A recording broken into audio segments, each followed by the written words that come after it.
বহুত ধৰণৰ আছে পাপ আত্মা পুণ্য আত্মা ভূত আত্মা প্ৰেত আত্মা দূষিত আত্মা বহুত ধৰণৰ আত্মা আছে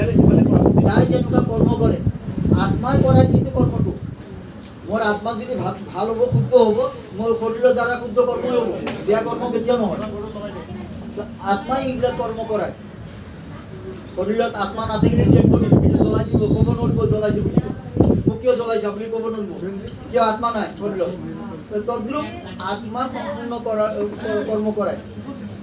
আত্মা কর্ম করা আমার আত্মা পিতা পরমাত্মা সম্পূর্ণ আত্মা সম্পূর্ণ সৃষ্টি জীবন মনুষ্য আত্মা আছে 900 কোটি আত্মা আছে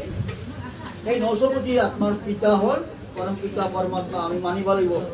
আজি সেই পরম পিতা পরমাত্মা কিছুমানে আল্লাহ কৰি মাতি আছে